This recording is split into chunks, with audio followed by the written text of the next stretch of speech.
The telegram arrived on a Tuesday morning, just as Caleb Hayes was burning another batch of eggs for his 6-year-old daughter Ava. The paper crackled in his weathered hands, the words blurring through the kitchen smoke. Widow seeking position as cook. Excellent references. Arriving Thursday. He read it twice, then 3 times. He hadn't sent for anyone. He hadn't even posted an advertisement in the town paper.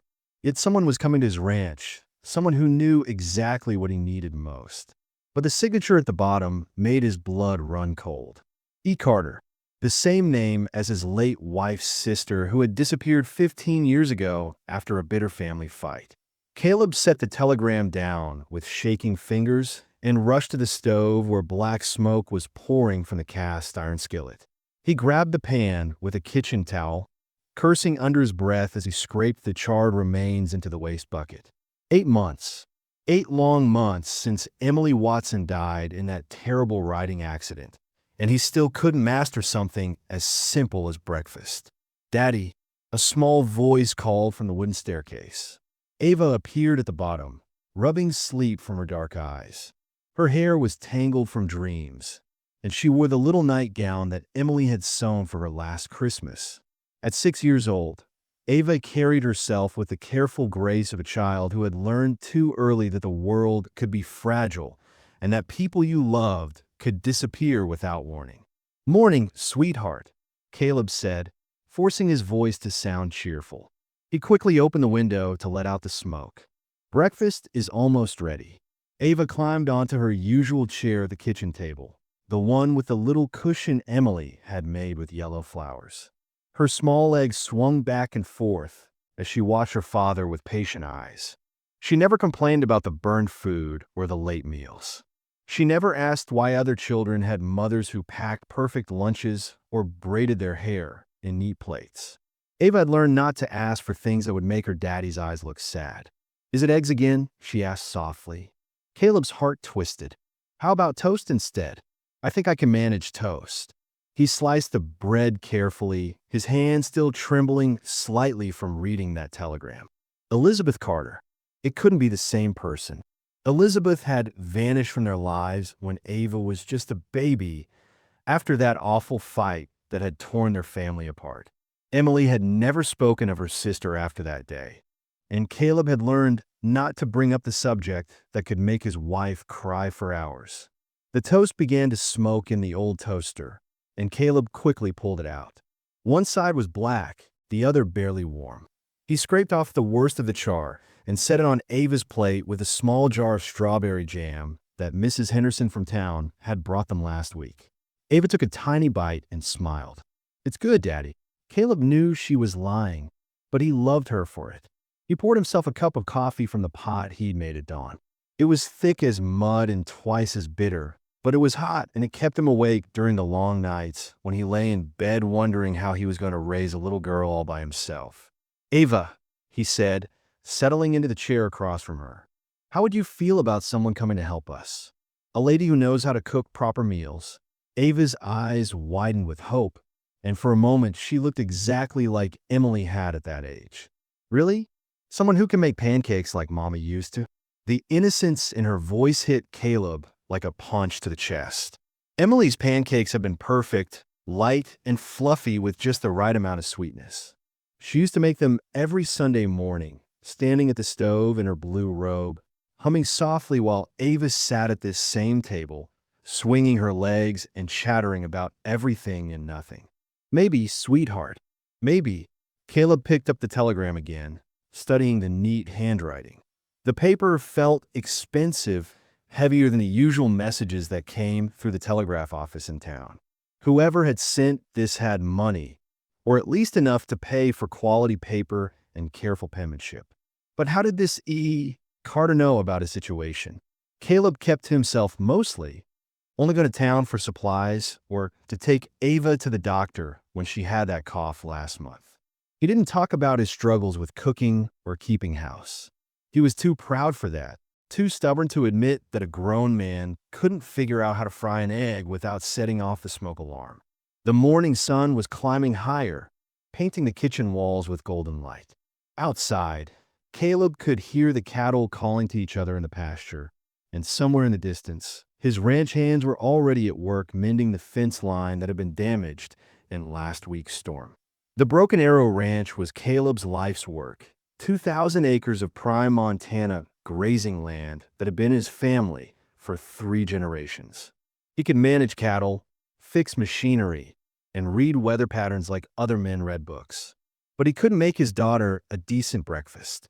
Ava finished her toast and carried her plate to the sink, standing on a little wooden stool Emily had made so she could reach the counter. She was trying so hard to be helpful, to be grown up, but she was still just a baby really. 6 years old and already carrying the weight of a motherless house on her thin shoulders. "Daddy," Ava said, climbing back on her chair. "When's the lady coming?" "Thursday," Caleb replied, though he still wasn't sure he should let this mysterious woman into their home.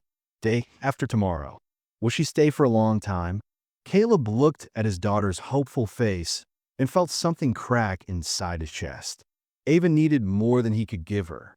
She needed someone who could braid her hair without leaving bumps and tangles. Someone who could sew buttons back on her dresses and teach her the things that mothers were supposed to teach their daughters. Someone who could make her laugh the way Emily used to, with silly songs and made-up stories about brave princesses and talking horses. "I don't know, sweetheart. We'll have to see." As Caleb folded the telegram and slipped it into his shirt pocket, he couldn't shake the feeling that E. Carter's arrival would change everything.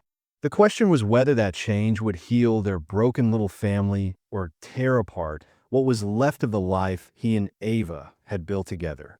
And deep down, in a place he didn't want to examine too closely, Caleb wondered if he was ready to face the ghost of his wife's past, especially if that ghost came in the form of the sister Emily had loved and lost so many years ago.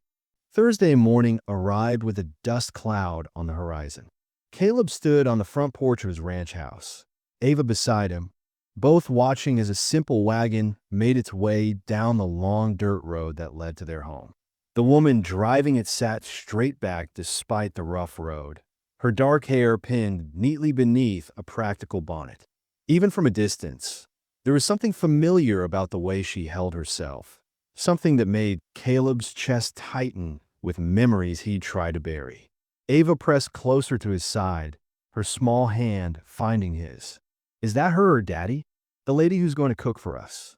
"I think so, sweetheart." Caleb's voice was rougher than he intended. As the wagon drew closer, he felt his breath catch in his throat. The woman's profile, the set of her shoulders, the graceful way she handled the reins, it all reminded him of Emily. But it couldn't be who he thought it was. Elizabeth Carter had disappeared from their lives 15 years ago, and Emily had made it clear that her sister was never to be mentioned again. The wagon stopped in front of the house, and the woman climbed down with quiet efficiency. She was younger than Caleb had expected, perhaps 30 years old, with kind brown eyes and work-worn hands. She wore a simple blue dress that had been mended carefully in several places, and she carried herself with the dignity of someone who had known both joy and deep sorrow. A worn leather satchel hung from her shoulder, and she pulled a small carpet bag from the wagon bed. "Mr. Hayes." Her voice was soft but steady, with just a hint of the accent that Caleb remembered from Emily's childhood stories about growing up back east. "I'm Elizabeth Carter. I believe you received my telegram." Caleb nodded slowly, his eyes never leaving her face. Now that she was standing just a few feet away, there was no mistaking it. This was Emily's sister, the Elizabeth who had been erased from every photograph and never spoken of after that terrible day when the sisters had their final fight. She was older now, with lines around her eyes that spoke of hard years and difficult choices, but she was unmistakably the same woman who had once been Emily's dearest friend and confidant. "I did receive it," Caleb said carefully, "though I have to admit, I'm not sure how you knew I needed help." Elizabeth's smile was gentle but mysterious. Small towns have ways of spreading news, even across state lines. "I heard about your situation through a mutual friend." She glanced down at Ava, who was studying her with the intense curiosity that only children possessed. "And you must be Ava. My, how you grown." Ava tilted her head to one side, the way she always did when she was trying to figure something out. "Have we met before?" "A long time ago," Elizabeth said softly. "You were just a baby then. You probably don't remember." Caleb's jaw clenched. Of course, Ava wouldn't remember.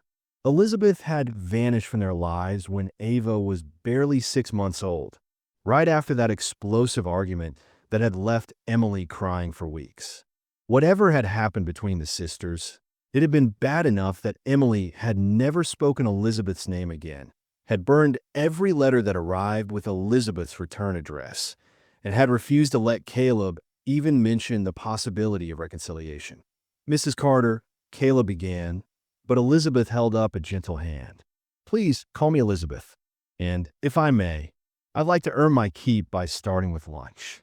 I imagine you gentlemen are getting hungry, and I brought some supplies with me." She reached into her satchel and pulled out a small package wrapped in brown paper. "I thought Ava might enjoy some real maple syrup with her pancakes." Ava's eyes went wide with delight. "You know how to make pancakes?" "I do indeed. In fact, I learned from the same person who taught your mama." Elizabeth's voice caught slightly on the last word, and Caleb saw her hands tremble as she rewrapped the syrup. "Would you like to help me in the kitchen?" Ava looked up at Caleb with pleading eyes, and he found himself nodding despite every instinct telling him to send Elizabeth away before she could disrupt the fragile peace they'd built. There were too many questions, too much history, too much potential for pain. But Ava was already taking Elizabeth's hand, chattering excitedly about the kitchen and where they kept the flour and how Daddy always burned everything. Inside the house, Elizabeth moved through the kitchen as if she'd lived there all her life. She found the mixing bowls without asking, located the good flour that Caleb saved for special occasions, and began measuring ingredients with the practiced ease of someone who had been cooking for decades. Ava perched on her stool beside the counter, watching every movement with fascination. "The secret," Elizabeth said, whisking the batter with smooth, even strokes, "is not to overmix. Your mama taught me that when we were just girls.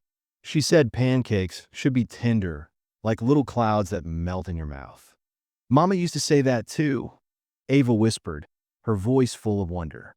"She said cooking was like magic, but you had to believe in it for it to work." Elizabeth's hand stilled for just a moment, and Caleb saw tears gathering in her eyes. Your mama was right about a lot of things. As Elizabeth worked, Caleb found himself studying her face, looking for traces of the young woman who had once been part of their family.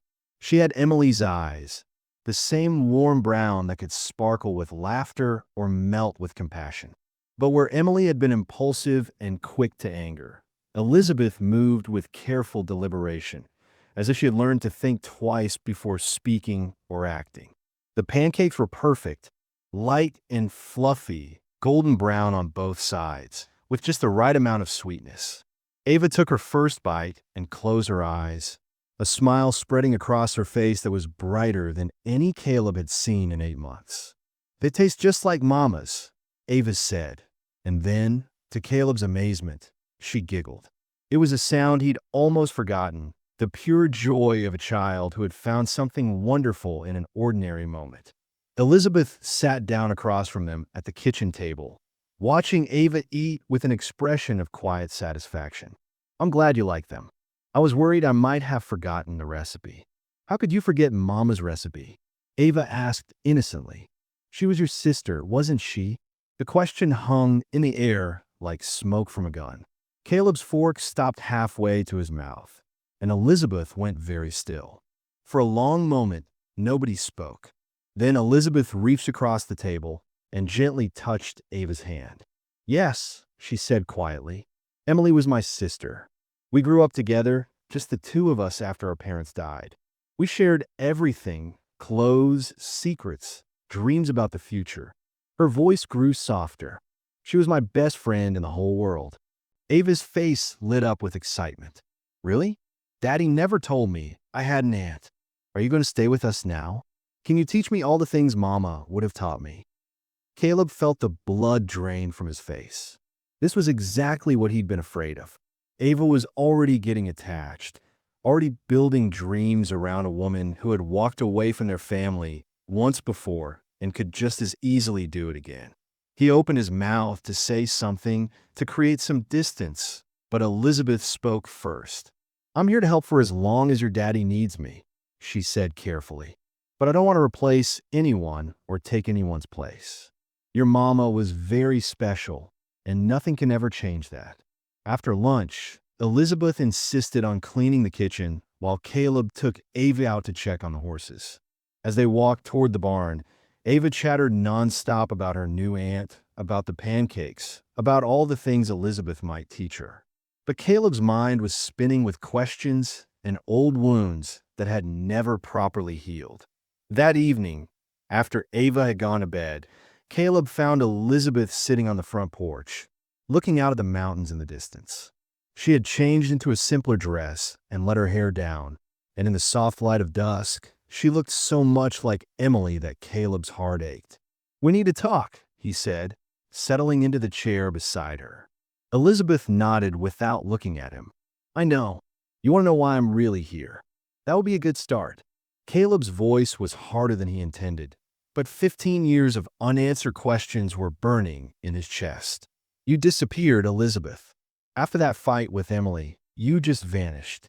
No goodbye, no forwarding address, nothing. Emily cried for weeks, and then she never spoke your name again. So forgive me if I'm a little suspicious about your sudden concern for our welfare." Elizabeth was quiet for so long that Caleb thought she might not answer. When she finally spoke, her voice was barely above a whisper. "I made a mistake 15 years ago. A terrible, selfish mistake that cost me the only family I had left. I've been trying to find the courage to make it right ever since." She turned to look at him then, and Caleb saw pain in her eyes that matched his own. "I heard about Emily's accident through a friend in Denver. I wanted to come to the funeral, to be there for you and Ava, but I didn't think you'd want me there." "You were probably right about that," Caleb said bluntly. "I know, but when I heard how you were struggling, how Ava needed someone..." Elizabeth's voice broke. "I couldn't stay away anymore. That little girl is all I have left of my sister, Caleb. And maybe, if you'll let me, I can give her something she needs." Before Caleb could respond, a small voice called out from the doorway behind them. "Daddy? Aunt Elizabeth." Ava stood in her nightgown, clutching her favorite doll. "I had a bad dream. Can Aunt Elizabeth tuck me in too?" Caleb felt his world tilt on its axis. The simple, innocent request hit him like a physical blow. Ava had never asked anyone but him to tuck her in, not since Emily died. The fact that she was reaching out to Elizabeth, trusting her with this most sacred bedtime ritual, meant more than Caleb was ready to handle. He looked at Elizabeth and saw his own shock reflected in her face. She hadn't expected this either, this instant connection, this immediate acceptance from a child who had learned to be careful with her heart. "Please," Ava asked again, her voice small and hopeful. "I want both of you." Caleb stood up slowly, his mind reeling. Everything was changing too fast, moving in directions he hadn't anticipated and wasn't sure he could control. But as he looked at his daughter's trusting face, he realized that maybe, just maybe, he didn't need to control everything. Maybe sometimes the best thing a father could do was step back and let love find its own way. "Of course, sweetheart," he heard himself saying. "We'll both tuck you in." As they walked toward the house together, Caleb couldn't shake the feeling that this moment would be remembered as the night everything changed. The night Elizabeth Carter stopped being Emily's disappeared sister and started becoming something new, something that might just save them all. After Ava was safely tucked into bed, her small arms wrapped around both her father and her newfound aunt in a goodnight hug that left them both shaken, Caleb found Elizabeth in the kitchen washing the dinner dishes. The sight of her standing at Emily's sink, using Emily's dish towels, stirred something dangerous in his chest.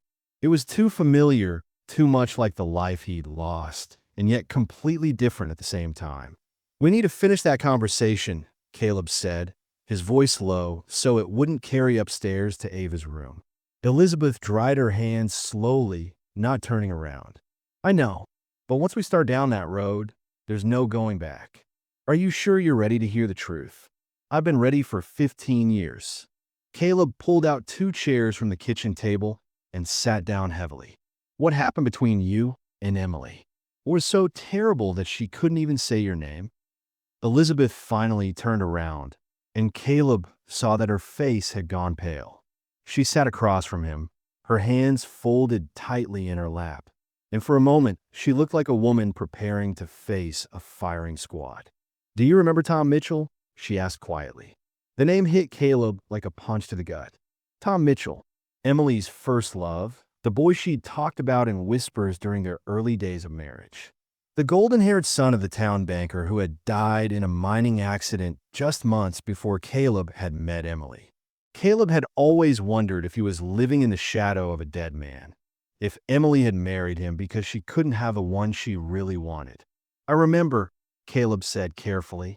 Emily mentioned him a few times when we were first married. She mentioned him. Elizabeth's laugh was bitter and hollow. Is that what she called it? She looked out the kitchen window at the darkness beyond, as if she could see the past playing out in the shadows. Tom wasn't Emily's first love, Caleb. He was mine. The words fell between them like stones dropping into still water, creating ripples that spread wider and wider until Caleb felt like he was drowning in them. What are you talking about? I was engaged to Tom Mitchell. We've been planning our wedding for 2 years, saving every penny so we could buy a little house near his father's bank. I was 21, head over heels in love, convinced I was the luckiest girl in the world. Elizabeth's voice grew softer, more painful. Emily was my maid of honor. I told her everything, shared every dream, every plan. She was the only family I had, and I wanted her to be part of our happiness. Caleb felt his world tilting again, the same way it had when Ava asked Elizabeth to tuck her in. Emily never told me any of this. Of course she didn't. It wasn't exactly something she was proud of. Elizabeth's eyes filled with tears, but her voice remained steady. 3 weeks before our wedding, Tom came to me and said he couldn't go through with it. He said he'd fallen in love with someone else, that he was sorry, but he couldn't marry me when his heart belonged to another woman. Emily, Caleb whispered. Emily. Elizabeth nodded. My little sister, who I'd raised after our parents died, who I'd sacrificed everything for, who I'd loved more than anyone in the world. She had stolen the only man I'd ever loved, and she didn't even have the courage to tell me herself. I found out when Tom broke our engagement. Caleb felt sick. The woman he'd married, the mother of his child, the love of his life, she had built their happiness on her sister's broken heart. What did you do? I confronted her. We had the worst fight of our lives. She said she couldn't help it. That love wasn't something you could control. She said Tom had chosen her, that it wasn't her fault he didn't love me anymore. Elizabeth wiped her eyes with the back of her hand. But the worst part was, she wasn't even sorry. She was so caught up in her own happiness that she couldn't see what she'd done to me. So you left. I left. I packed everything I owned and took the first train out of town. I was so angry, so heartbroken, I swore I'd never speak to her again. And I kept that promise for 15 years. Caleb stared at the table, trying to process everything Elizabeth had told him.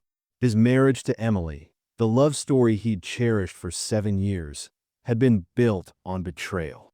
Emily had never been completely his because part of her had always belonged to Tom Mitchell, the man she'd stolen from her own sister. She married me on the rebound, he said, the realization cutting through him like a knife. No, Elizabeth's voice was firm. That's not true, Caleb. Emily loved you. I could see it in every letter she wrote, even the ones I threw away without reading. She talked about you like you hung the moon and stars. She wrote to you for years, every month, sometimes more often. Long letters telling me about the ranch, about her marriage, about Ava when she was born. I never answered them, but I never stopped reading them either. Elizabeth's voice broke. I was too proud and too hurt to forgive her, but I couldn't let go completely. She was still my sister. Caleb felt something twist in his chest. You said Tom died in a mining accident, 6 months after he married Emily. They had 3 months of happiness, and then he was gone. Elizabeth's tears were flowing freely now. Emily was pregnant with his child, and she lost the baby 2 weeks after the funeral. She nearly died herself from grief and fever. The room went silent except for the sound of Elizabeth crying.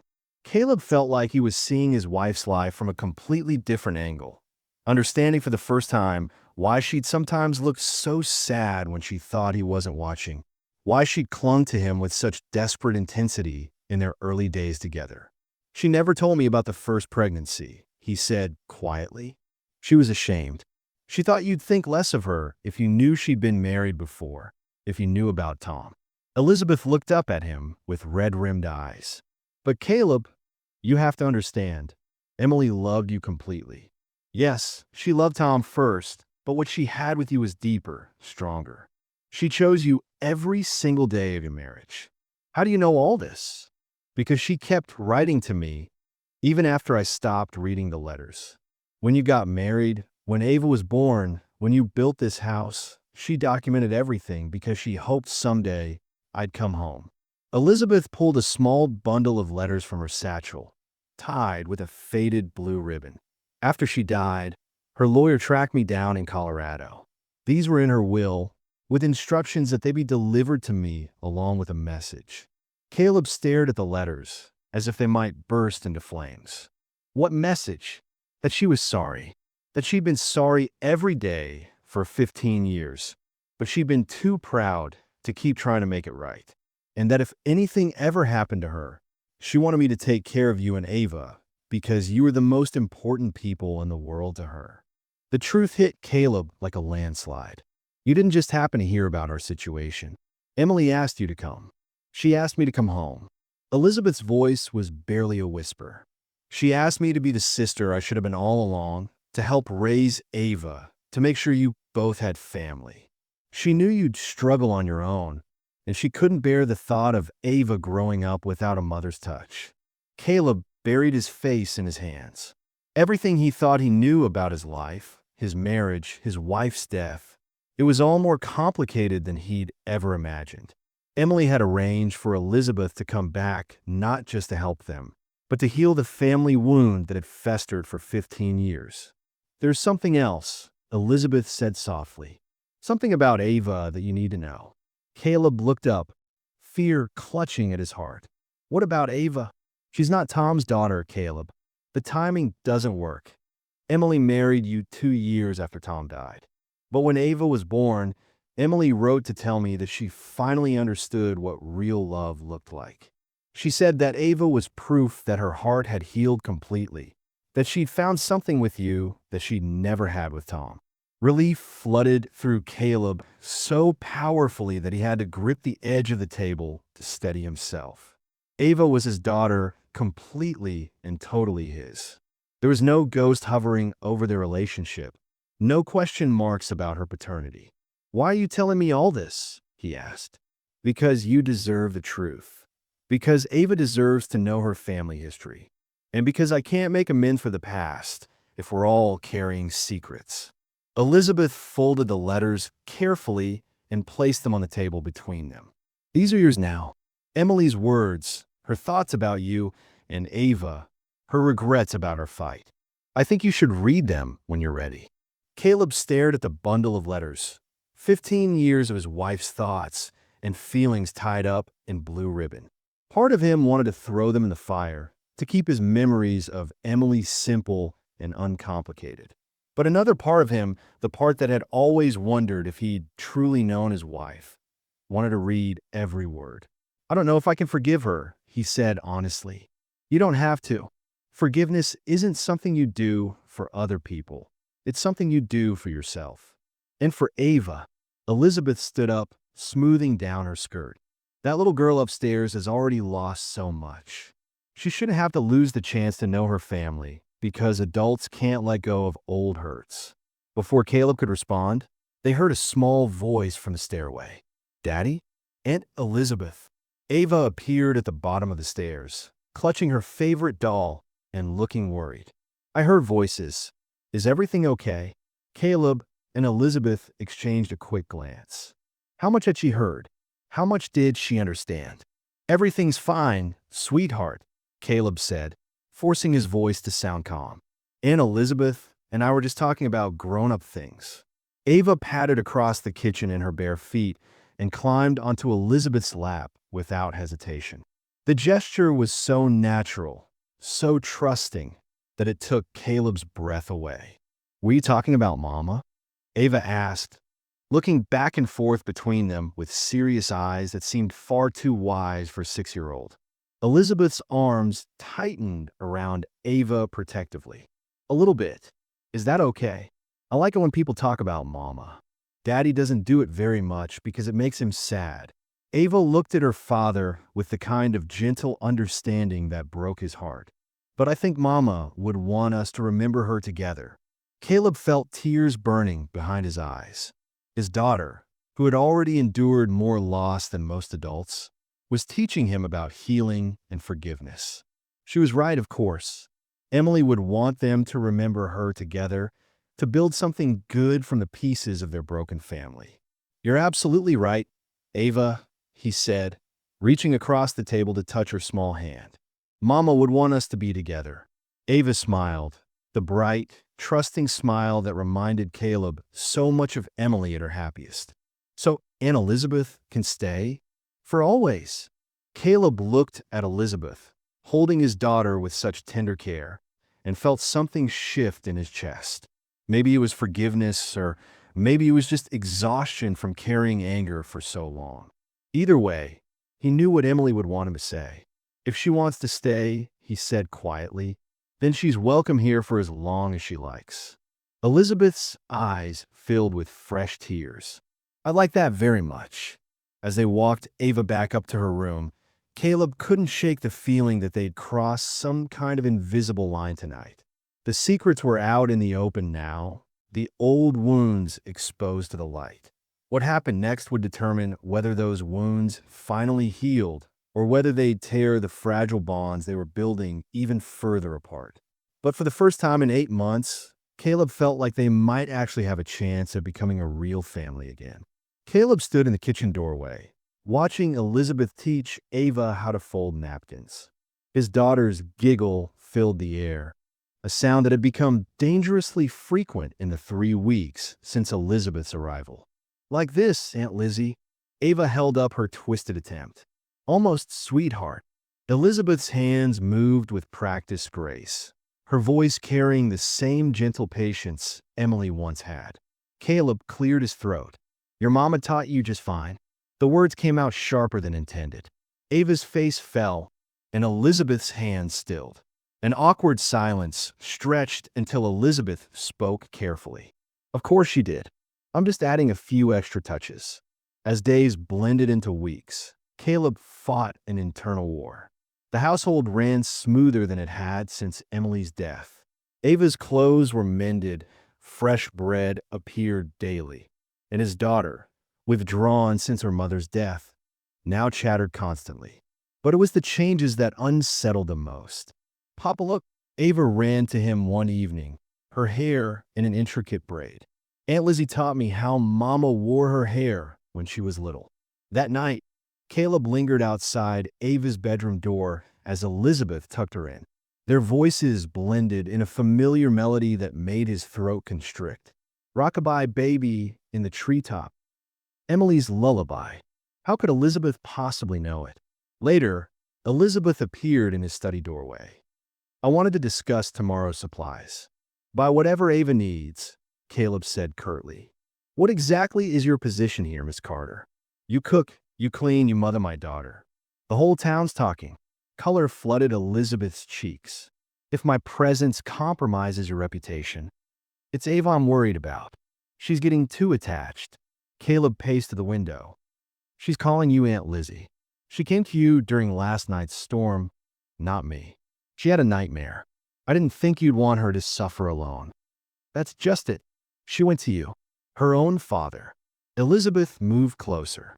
Children seek comfort where they feel it's most freely given. Ava senses your pain.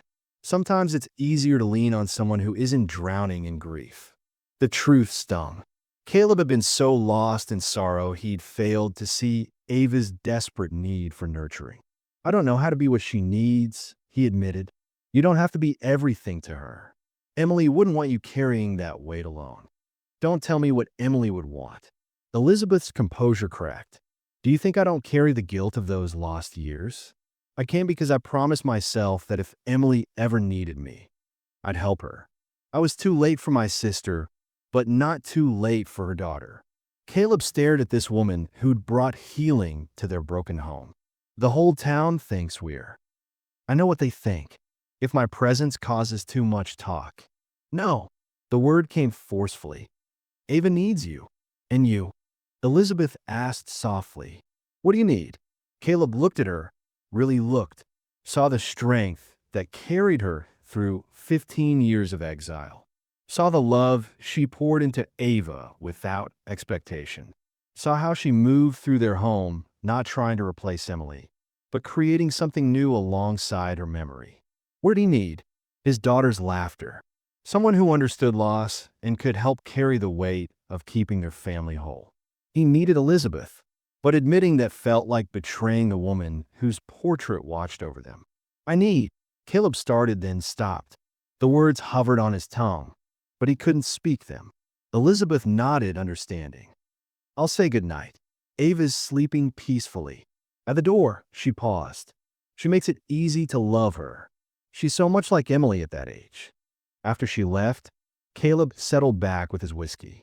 Through the walls, he could hear Elizabeth preparing for bed.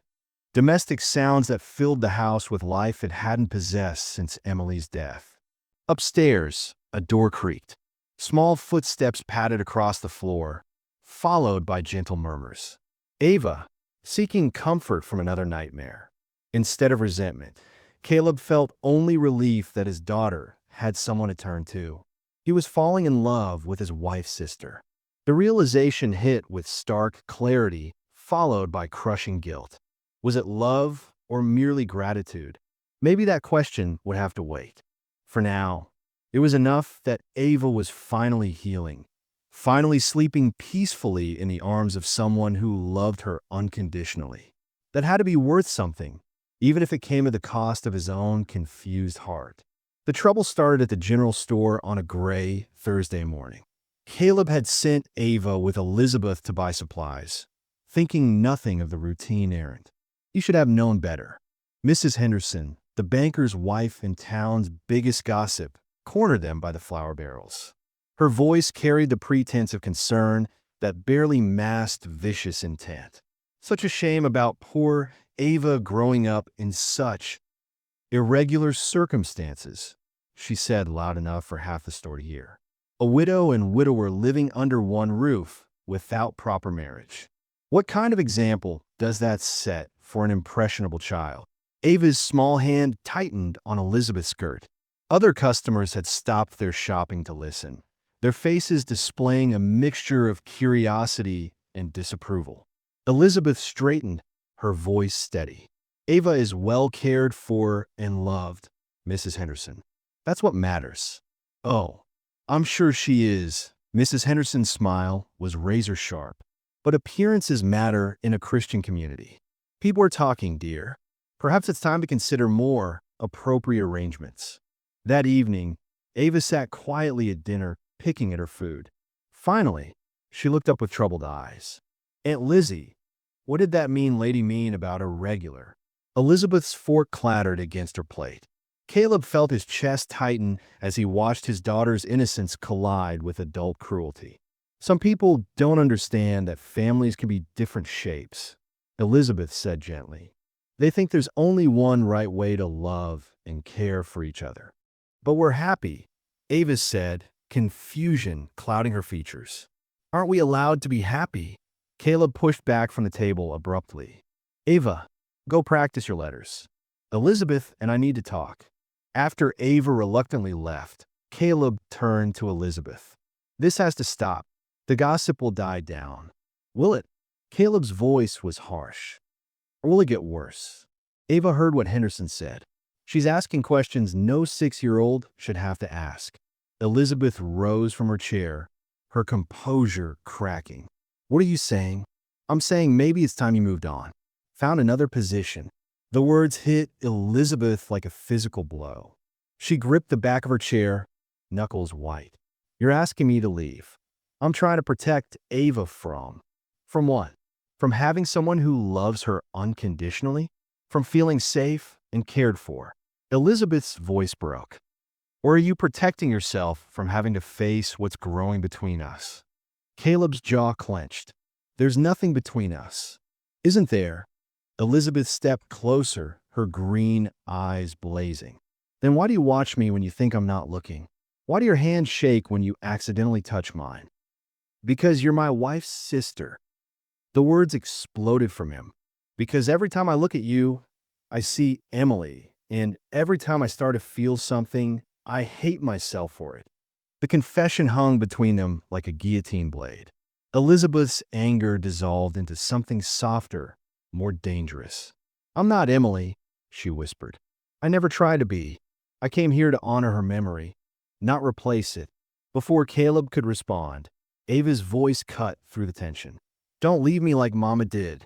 They turned to find Ava in the doorway, tears streaming down her face. She must have been listening from the hallway. Please, Aunt Lizzie. Ava sobbed, running to Elizabeth. I'll be good. I won't call you anything you don't want. Just please don't go away. Elizabeth knelt and gathered Ava into her arms. Oh, sweetheart, everyone I love goes away. Ava hiccuped against Elizabeth's shoulder. First, Mama, now you. What did I do wrong? Caleb's heart shattered. In trying to protect his daughter, he'd created the very fear that haunted her most. Elizabeth met his eyes over Ava's head, her own filled with tears. You didn't do anything wrong, Elizabeth whispered to Ava. Sometimes grown-ups make mistakes when they're scared.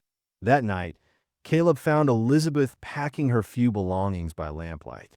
Her movements were efficient, but her face was streaked with tears. The Henderson woman is right about one thing, Elizabeth said without looking up. Ava deserves better than whispered gossip and pointed fingers. Where will you go? There's always work for a woman who can cook and clean. She folded a worn dress carefully. I'll write to Ava when I'm settled. Caleb watched her pack, each folded garment feeling like another nail in his daughter's coffin of abandonment. When Elizabeth reached for Emily's old recipe book, the one she'd been using to recreate the meals his wife once made, something inside him snapped. Stop. His voice was quiet but firm. Just stop. Elizabeth's hand stilled. Caleb, Ava's right. Mama would want us to be happy. He stepped closer. And the only time I've seen real happiness in this house since Emily died is when you're in it. Hope flickered in Elizabeth's eyes. The town can go to hell, Caleb said simply. My daughter needs you. I need you. And if that makes us a scandal, then so be it. Elizabeth's hands trembled as she set down the recipe book. What are you saying? I'm saying stay. Please. We'll figure out the rest as we go. For a moment, the only sound was the wind rattling the windows. Then Elizabeth smiled through her tears, and Caleb felt something broken inside his chest begin to heal. 3 days after Elizabeth agreed to stay, Ava woke with a burning fever that sent ice through Caleb's veins. The local doctor was delivering a baby 2 towns over, and Ava's temperature climbed dangerously high. It's scarlet fever, Elizabeth said quietly, placing a cool cloth on Ava's flushed forehead. I've seen it before. Caleb's hands shook as he looked at his daughter's listless form. What do? We fight, Elizabeth said simply. Emily used to make a tea from willow bark and elderflower when the fever got too high. I remember her recipe. For 3 days and nights, they took turns at Ava's bedside. Elizabeth brewed the herbal teas, while Caleb held Ava during the worst of her chills. They worked in perfect harmony, their earlier conflicts forgotten in the face of their shared terror. On the second night, as Ava's fever peaked, Caleb found himself praying to a God he'd barely spoken to since Emily's death. "Don't take her too," he whispered. "Please. She's all I have left of Emily." Elizabeth's hand covered his. "She's all any of us have," she said softly. "But she's strong. She has Emily's fighting spirit." The fever broke on the third morning. Ava's eyes fluttered open, weak but clear, and the first word from her cracked lips nearly undid them both. "I dreamed Mama came to see me," she whispered. "She said to tell Aunt Lizzie to stay forever. She said our family was supposed to be 3 people, not 2. Caleb and Elizabeth exchanged a look over Ava's head, a moment of perfect understanding passing between them. As Ava slowly recovered, Caleb found himself watching Elizabeth with new eyes. Not as Emily's replacement, but as herself, strong, gentle, devoted to his daughter's well-being.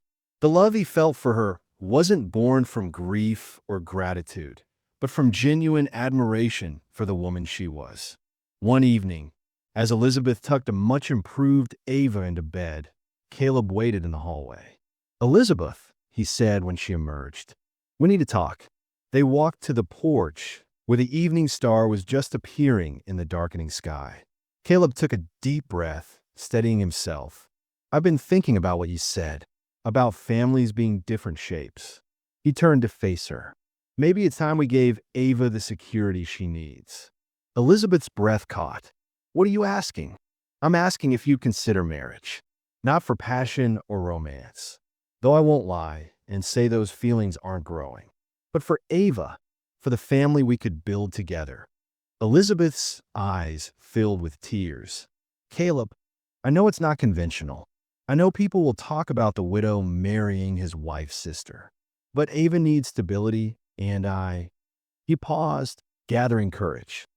"I need someone who understands what we've lost and can help us build something new from what remains." "Yes," Elizabeth whispered. "Yes, I'll marry you." The wedding was simple, just the 3 of them, the preacher, and surprisingly, half the town.